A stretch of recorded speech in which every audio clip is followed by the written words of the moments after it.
Welcome, everyone, to another episode of Between Two Brokers. We are so excited today. We have Jessica Partain. Hey, from Shannon Jones Law Firm, a divorce attorney who's married to a divorce attorney. Who's the son of a divorce attorney. Yes. Stop. There is divorce all over this place. Shit. Yes. But this is one of the most anticipated episodes of the year, and we were waiting for the right woman, and we got her. Yes. Look at this hot dress. Well, they do told you me like we attention? would be a little bit, Can you really be a trial attorney in Charleston and not like attention at least a little bit? Look at that voice, that personality. I'm so excited. This is going to be awesome. Okay. All right, well, let's get right into it. Where do we even start? Okay, so first of all, why did you get married? Just out of curiosity. Which time? Yes, okay. The second time. Oh, you want to know about the last marriage? Okay. Oh, my God. So I have been married 3 times. And the first one, it doesn't count, right? That's the starter practice marriage. And I was a baby. Right out of college, we got married. It did not last very long. There were real estate issues at play, and actually all of my marriages, now that I think about it. Short marriage, we split ways pretty amicably. There was a second marriage that I should have known better and listened to my friends and family about, but I learned the hard way. And after that divorce, then I became an attorney, a divorce attorney specifically. I could have saved so much money. Based on your experience? Not on purpose. Okay. I accidentally became a divorce attorney and swore that I would never marry again. My daughter was older. She's grown now. But swore I would never marry again. I didn't want more children, so what was the point? But then met my husband while practicing in Charleston. And after many, many years, we did finally tie the knot. How many years? 5. And you're not planning on having children, or is that a personal question? So, no such thing. So we have 3 between us. Mm-hmm. My daughter is 22 and just graduated. And he has 2 children with his ex-wife who are 12 and 13. So we have a full house already. And I'll be 40 in a couple of weeks. He's 47. I hope I don't get that wrong on this podcast. He is 47. So we are past the baby stage in our life. So why'd you get married? Love. I do love him, damn it. Damn it. Is that a reason to get married? I guess it's as good of a reason as any. Mm-hmm. I don't know that I can really justify reasons to get married. I would normally say it's to have kids in wedlock, but okay, you don't really need to do that anymore either. Right. And its show ain't to have real estate. I do like diamonds, though. Well, That's a good reason. That is a good reason. Yeah, especially when someone else is buying. So how did you guys approach the marriage from a business standpoint and your prenup stuff and all that stuff? We didn't do a prenup. We did not do a prenup. This is real love. This is real love. This is, I always recommend prenups. So, do as I say, not as I do applies in your profession too sometimes. But typically prenups are designed to protect things that would not otherwise be protected. So in our circumstances, we're both very savvy on how to keep things we don't want in the marriage, not in the marriage, and how to commingle things that we do want to commingle. And, obviously there's a high level of trust and respect for each other that if the worst were to happen tomorrow and split up, we're splitting up assets. We're not fighting over children. There's no reason to defame one another. So all of our divorce would be paperwork, but we did discuss prenups. We even exchanged drafts of prenups, and it ultimately was just kind of a recitation of what the law is anyway and what we would do. So for our purposes, it just wasn't necessary because there were not ongoing payments from trust. There weren't things that needed to be litigated because what you bring in is yours. I may have misunderstood something you said. Can you have 2 prenups? Or you're just saying you were exchanging like edit and then send it back? Correct. Okay. So we were exchanging our own drafts, but no, you can only have one prenup. Okay. Yes. Okay. And then, you could have a postnup, I guess, but we exchanged drafts of it back and forth, and then we just ultimately did not do it. Okay. Yeah. Let's take a single woman. Let's name her Stacy. She's thinking about getting married. Let's just name him John for ease. This is very embarrassing. What should be on that prenup? So typically what I advise clients in prenup to address is, what do you ultimately want to happen to your property, your assets, and your debt when the worst happens? If you were to divorce this man who you love very much in this moment, tomorrow, how would you split everything up with him? And you're essentially pre-litigating your divorce. Can you say, I want him to have all of my debt? Well, As long as he signs it. You can say it, and he could sign it. However, it would be the debt as it existed at that time. So when you do a prenup in the state of South Carolina, at least, you have to make a full and complete financial disclosure. So you are contracting the debt that exists right then. If you were to sign a prenup that says the husband would take all the debt and then go run up $300,000 in credit card debt, there's always a way to challenge anything. If there weren't, we'd all be unemployed. And he would have a pretty good defense that that was not what he bargained for, that he was addressing the debt that you had at the time. So the real goal is to make a prenup that's not going to get challenged, because if the prenup gets challenged, you end up litigating the entire case anyway, even if you end up winning on the prenup. So that's the real goal, is to make it as straightforward and as simple as possible so that you don't find yourself in family court at all. Okay. This is a real estate podcast, so we want to talk mostly about Well, yeah, but okay, before we get into that, so let's say you want to get married and you don't want to do the prenup thing.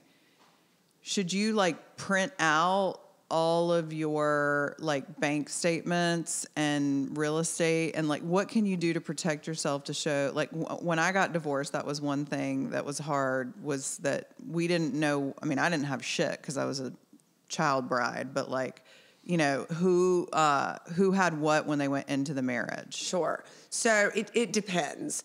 And a lot of it depends on if y'all bought the house during the marriage, because typically in South Carolina, you're going to split what you got regardless of what you brought in. The court won't go back and do kind of what I would call a marital accounting. They won't go back and do a spreadsheet of what you may have brought in. But say you're marrying somebody that owns the house that you're moving into.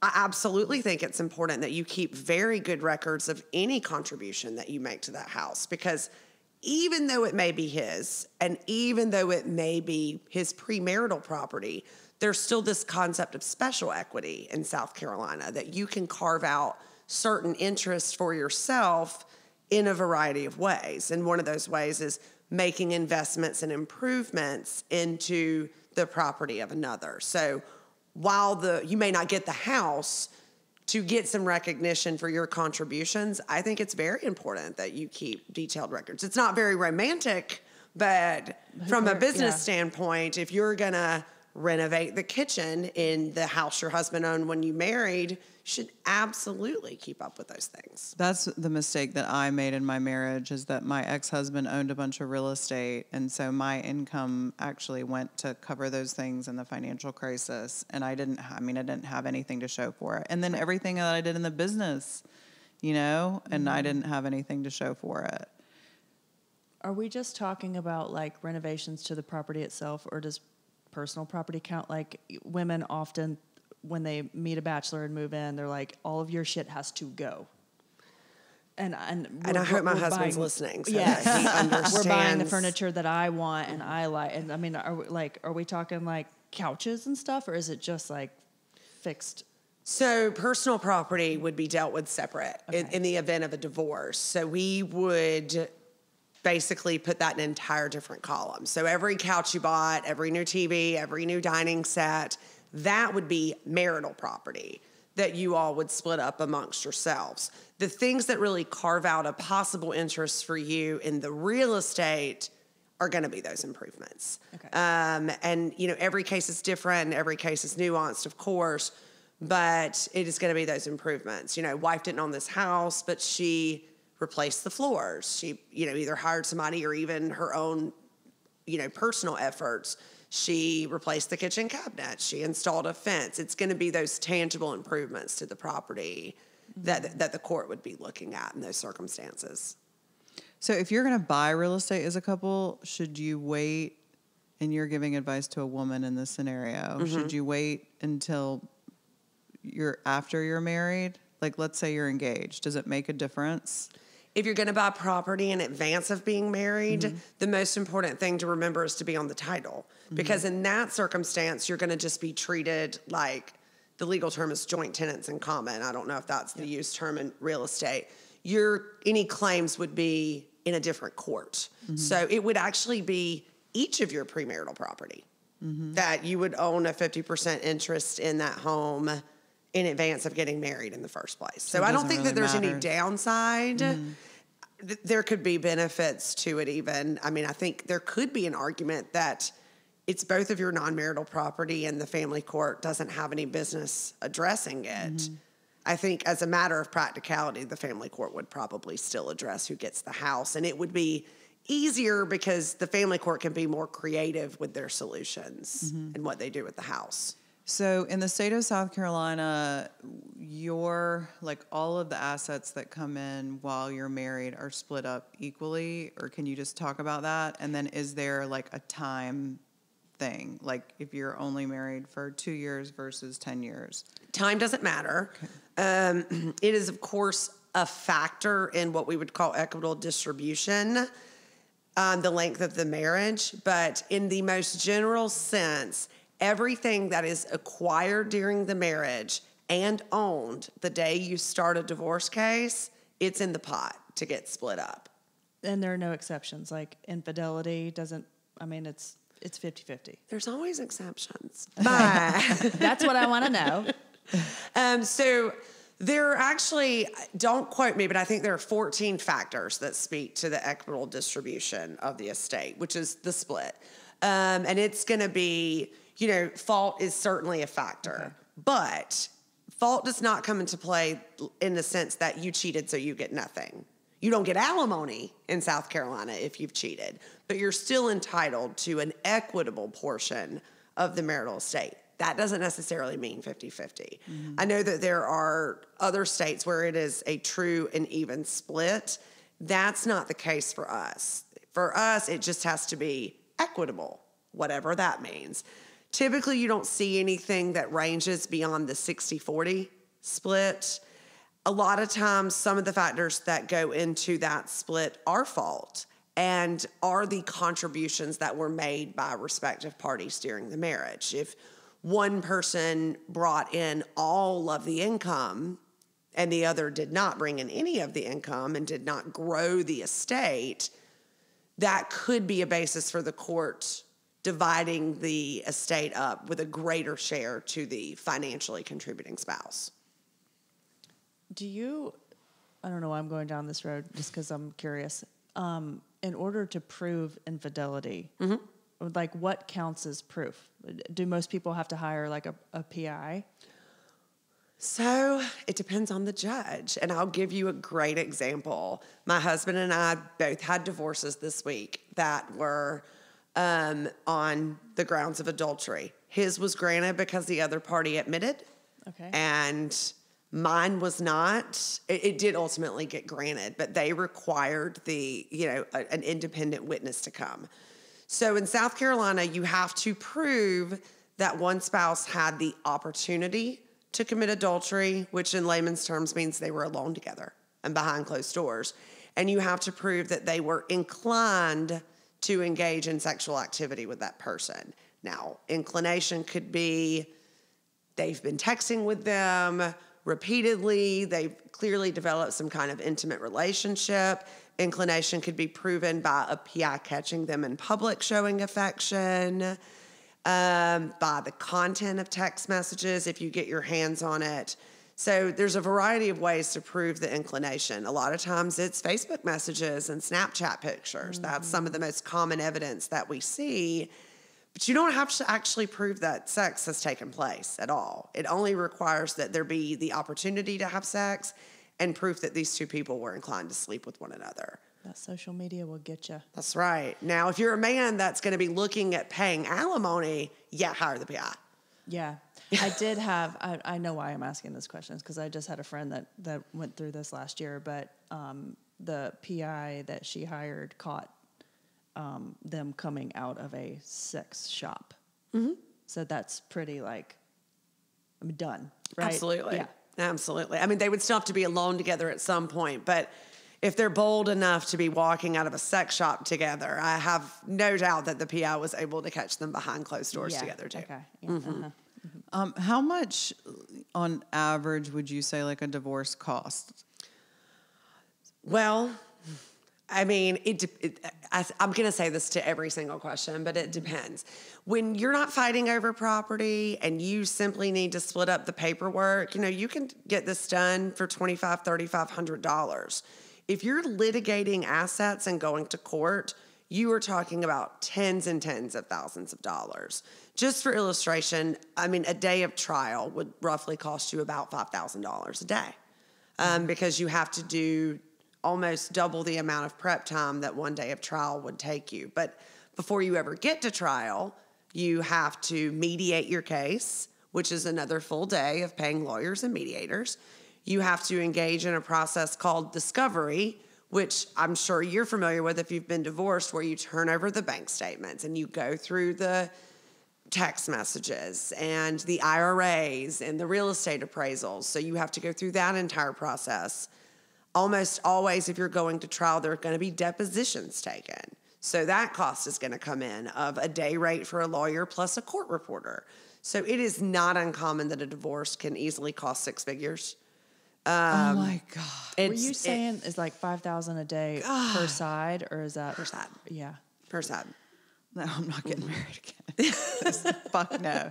It makes that prenup worth every dollar, right? I mean, Yeah. My divorce, I think, cost $25,000, and I remember it being fairly. I mean, we had a business together, and we had a lot of real estate together. That was the cost, but it was amicable and simple, I guess. But Businesses always complicate things at least a little, because of what goes into the agreement. So I think that can always contribute to cost.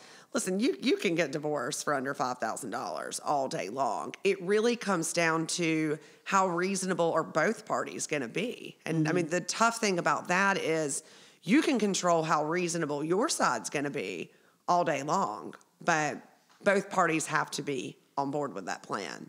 And I would say over 90% of cases actually settle at the mediation stage, where parties are in conference rooms negotiating their own agreement. You don't get into the real money until everybody's drawn their lines in the sand and there's going to be no deal reached.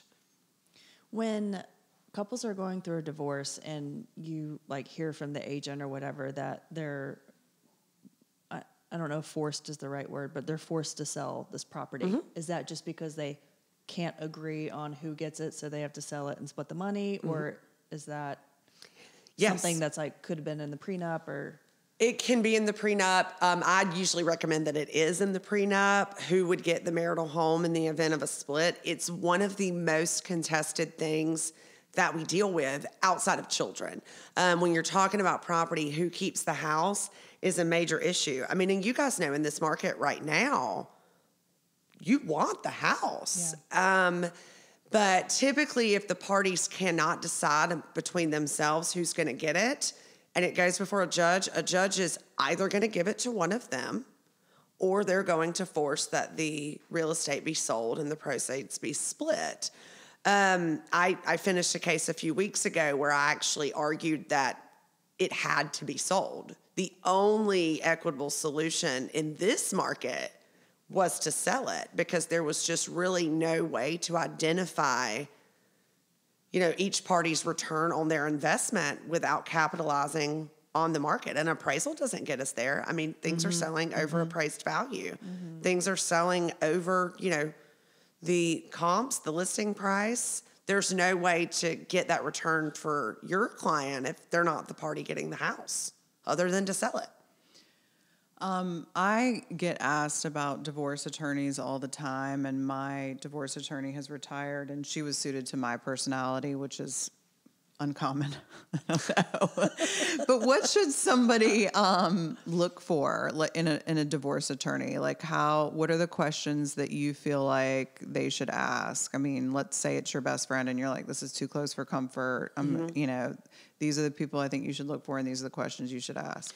Right, and that's a great question, and you hit the nail on the head. They need to be suited to your personality. There are tons of well-qualified, brilliant, and accomplished attorneys in this town, but it doesn't make them the right attorney for you. It needs to be somebody that you're comfortable with, that you feel like you can be honest with, even the dark and dirty stuff, and it needs to be somebody that you trust the advice of. So I think that what's really important in that first meeting is not only ensuring that you can develop that rapport, because you're going to spend a lot of time with this person, but that you also understand from them what their litigation style is. How do they manage their cases? Are they aggressive up front and hope that prompts settlement? And is that comfortable for you? Or do they start off slow and then accelerate more? Some attorneys allow the client to drive that train more than others. I tell clients in our first meeting, your job is to set the goals, but my job is to set the strategy. And if that is not a comfortable relationship, then I am likely not the right attorney for you, because I do not let clients develop the strategy. I'm there to advise. That's the reason they came to a lawyer. That doesn't work for everybody. Mm-hmm. A lot of people want to be very hands-on in what the next step is. They want to sign off on every single decision and every single move. And that's fine, because at the end of the day, they have to live with the outcome. But they need to make sure that the attorney that they're hiring is on board with that, because the worst thing that we have happen is when the attorney and the client are in conflict. Mm-hmm. So really, there's no right or wrong way. It just has to be what works for you. So I think finding out from that attorney, how much client oversight do they allow? What are the communication protocols? What kind of access are you going to have to them? Certain clients need to be able to immediately have direct access to attorneys at all times. Others are perfectly comfortable relying on support staff and it taking a couple of days to get on the phone with your attorney. You need to know, how long is it going to take for you to return my call? Is there going to be somebody that goes between you and I? What is the turnaround? What do you expect out of me? And setting those expectations up front, I think, avoids conflict, but it also stops you from hiring the wrong attorney. Mm-hmm. Because having to switch midway through is also expensive, and it slows things down. Mm-hmm. It's not good for anybody. And attorneys aren't offended if you meet with them and you just don't like them, and it's just not the right match. It's almost a little mini marriage in itself. These people are going through one of the most vulnerable, challenging times of their lives, and they're at their lowest, so they need somebody that's a source of support for them. Mm-hmm. You mentioned dark and dirties. I need examples. Well, I mean, we've talked about, I think, adultery a fair amount. Yeah. If you've committed adultery and you can't be honest with your attorney about what the other side may know, you're doing your attorney and yourself a disservice. Because the other side's going to find out, and the worst thing that can happen is that they know something your attorney doesn't know. I have a good question about this, because I've always wondered this. I watch way too much Dateline, but I've always wondered this about like murder defendants, and like if they confess to their attorney. So in this situation, I come to you and I say, I was unfaithful when I'm going through a divorce. Mm-hmm. Do you have to, are you going to like fight for me as if you don't know that information? Like I'm saying, yes, I cheated, but I'm pretending I didn't? Well, I'm certainly not going to tell on you. Because so you're like, it is a privileged conversation. Right. Correct. And you're going to try to prove that it did not happen, or not necessarily. So I would not be able to let you perjure yourself, but I still have to make the other side do their job and prove their case. Correct. Okay. So an attorney can't let you commit perjury. And it's why you don't see criminal defendants take the stand a lot. Yeah. Yeah. Well, I always wonder that, but do you know the answer to that? Like, if you confess to murder to your attorney, does he have to be like, well, No, he doesn't you're have to tell done. on you. They still defend you. They still Yes. defend you. Yeah. Like, how could you sleep at night How being a could defense you not attorney know knowing that? that they confessed With and a then high you go to threat bed? count. Well, I just assume that the client always says, of course I didn't do it. And they're lying to everybody. No. And I think a lot of attorneys would tell you, don't tell me if you did it. Right, or not. right, So right. that's Right, not so right. much what I'm talking about. Yeah. But if you've been sending the neighbor nudes, Yeah. don't keep that from me. Right, Yeah. right. Don't You- let me yeah. stand in court and be like, she's a Sunday school teacher. Yeah. And then the other side whips out a picture of you topless to the neighbor. That's the worst thing that can happen. If evidence is out there, your attorney needs to know Yeah, about it what to because prep for. they are sure as hell going to discover it on the other side. We image phones now. We can recover deleted data. There is just no privacy anymore. You never have a dull day, do you? I mean, I try. Do you mostly work with females? No. It varies, obviously, from 1 month to the next. But I am not the soft and fuzzy, no, you can call me every day and tell me how you're feeling about the case kind of attorney. I am a lot more direct. I am a lot more blunt. And that's not always a great match for female clients. A lot of my clients right now are men, and they don't really want to talk about how they feel about anything relating to the case. My women clients, I always do enjoy so much, though, because they know that my job is to not get emotional with them. And, you know, your job is to process the emotion, get girlfriends, get a therapist. My job is to avoid getting wrapped up in the emotion so that I can keep our eye on the prize and keep us moving forward. So, and I think that's another kind of personality thing. Are you looking for an attorney that feels like a friend and a sense of support, or are you wanting them to kind of stay in their lane of resolution? People have different takes on it. Yeah. I feel like for me, if I was going through a divorce, you would be like because you're female, but you're also like a bulldog and kind of like got a masculine energy to you. A little, I get that a lot. Yeah. Like I that would work for me. Yeah. I don't want you to take my boohoo phone calls. But I do it, you know, and I'm human just like everybody else. I tell people to compartmentalize and to leave it at work, but I really like most of my clients too. It's hard to leave it there. I have a lot in common with a lot of my clients. You know, I'm divorced. I'm a mom. I'm business minded, and so are them. So we do get friendly, and you do get to chat with them. I have clients that I've represented on and off for years, years and years and years. I mean, I met their babies when they were in diapers, and now they're in elementary school. So What, like on and off because they're going through 3 and 4 divorces? no, a lot of times it'll be tweaking custody agreements down the road. Sometimes people will have to defend claims that they violated an agreement in some way. I have done multiple divorces for the same clients. Yeah. I've represented multiple ex-wives of the same person. So you get that overlap too. But a lot of times it's just... People are so fucking stupid. Yeah, people are stupid. Okay, well, I hope this isn't a stupid question. Stacey's probably gonna be like, how did you not know that? How could you not know? I don't. How could you not know that? Because I just assume that murderers don't ever confess. That's how. Are there addenda to prenups, like postnups, where you can say like, okay, now we're married and we have a better house, and I know what I said about that house, but I don't want you to have this, you know, like. So people do postnups. Yes, Okay. absolutely. And I think different attorneys would give you different opinions about postnups. I am personally not a fan of the postnup. You know, for me, the prenup, there's this concept called bargained for consideration. Like, what are you getting? And in the prenup, you're getting married. So there's always a question in my mind of, well, what are you getting when you do a postnup? And why are you doing it? Reconciliation sometimes is a basis for doing a postnup. I don't do a lot of work in postnups because they make me a little bit uncomfortable. It's almost like you're creating a marriage contract. But I think I'm in the minority of that. It's just an area I don't dabble into. Love a good prenup. But yeah, no, people do those. And a lot of times the exchange of one piece of property for another does prompt that conversation. A lot of times postnups will come up as a basis of a reconciliation when they've been on the verge of divorce, and they'll readdress some things then. Yeah.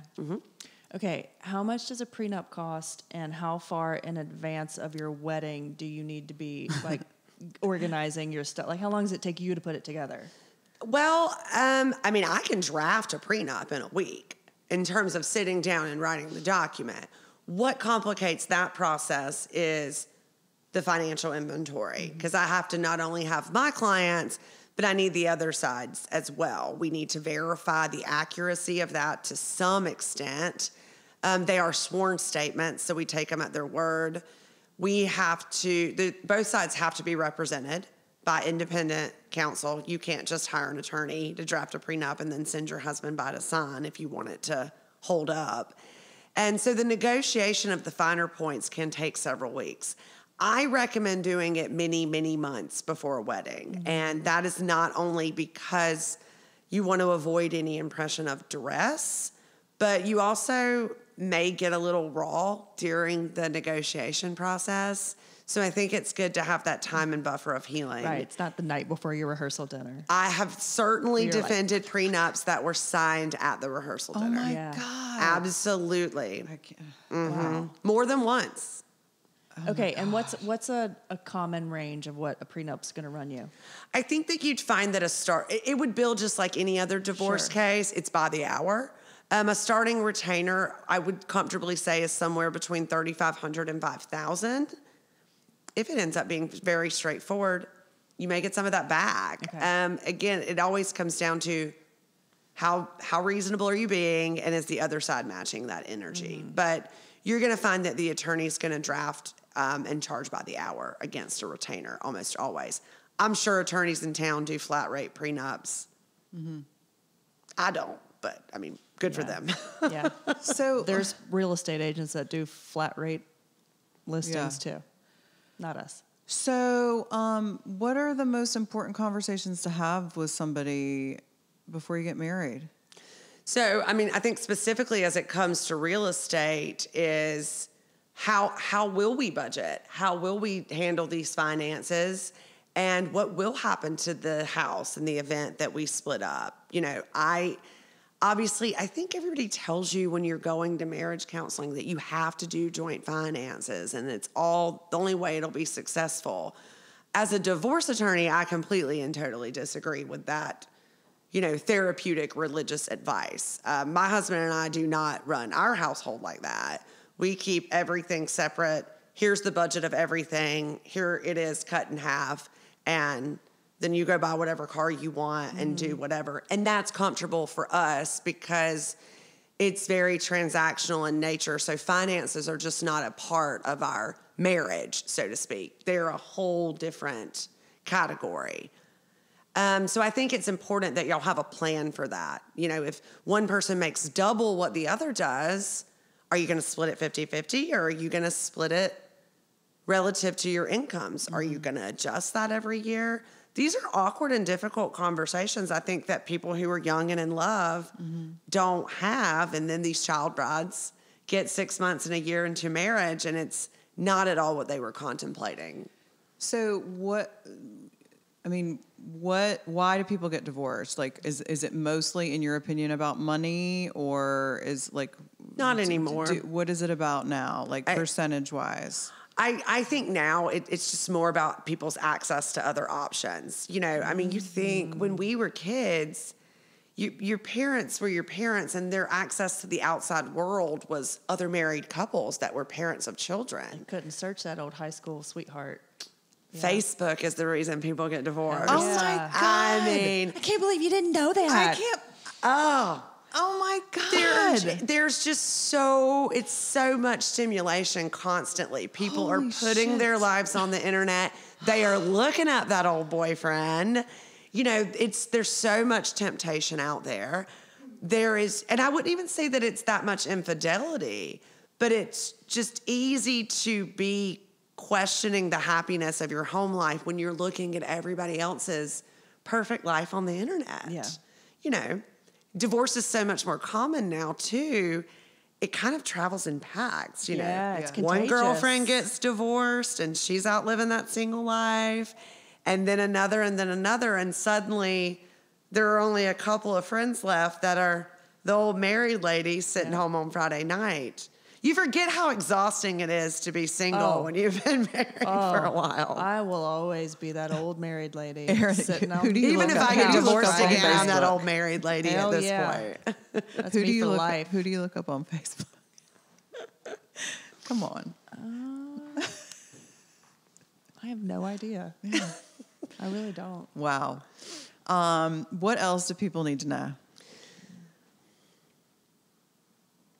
About their real estate or just divorce in general? Anything? Whatever you want to share. Yeah. I mean, what do you get asked about all the time where you're just like, people need to know this? And I have another question. Yeah. While you think about that. Okay. The approach that Stacy and I have with agents on the other side is always like, you and I are working together as a team for a common goal. It's not me versus you and fuck you all the time. Right. What's the best, like, I mean, is that how you work with other attorneys, or is it mostly like, oh, we're taking you down at all costs? You know what? This is the thing people need to know. Yeah, this is a great question. You know, and you said bulldog, and I kind of love that descriptor because I always think that people assume that means I'll go into court and fight for them, and I will, and that's fine. But that's not what you want your divorce to be like. You want it to be collaborative. You want to work out a deal and move on with your life. Mm-hmm. Hiring an attorney that's scorched earth and can't get along with anybody is a bad business plan, because we don't really care what happens to you once we're done with your case. I mean, I know that sounds terrible to say. Sorry, former clients. I hope you're all happy but you're just hired to do a job. I'm hired to do a job. Yeah. You don't want me to get my jollies out of outsmarting or out litigating the other side. Mm-hmm. You want me to settle your case as efficiently and as cheaply as possible. You want to be in that 4-digit divorce range, not the 6-figure divorce. Well, I think most people just don't understand negotiation. Absolutely. You know, and it's all about knowing what the other side wants. It is. And arriving there together somehow. And it is us versus the problem. Mm-hmm. You know, when I'm dealing with attorneys on the other side, I do a lot of mediations as well, even though I am a divorce attorney. This morning before I came, I was serving in the role of the neutral, of the person that's trying to facilitate the agreement. And I think doing that gives me a fresh perspective on it, because almost always different sides have different objectives and goals that don't conflict with one another. You know, one person may want the house for sentimental reasons.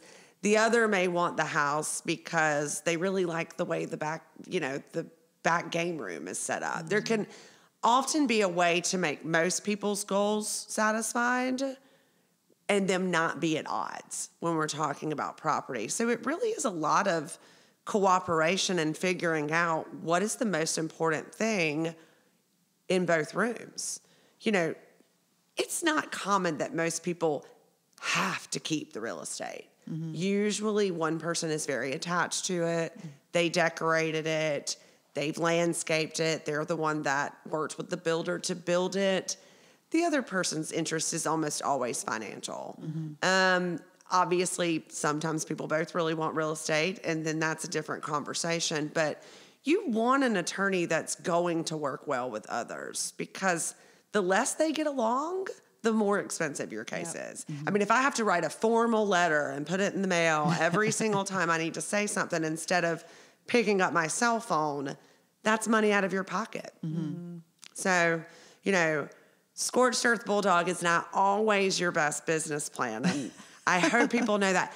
The other thing I want everybody to know is just because you move out of the marital home and start a divorce process does not mean you're going to be charged with abandonment, because that is the number one question that I get when people come in to meet with me. Explain. I don't understand. So in South Carolina, you can't file for divorce if you're still living together. Somebody's got to move out. And almost half the people I meet with say, well, if I move out, won't he accuse me of abandonment?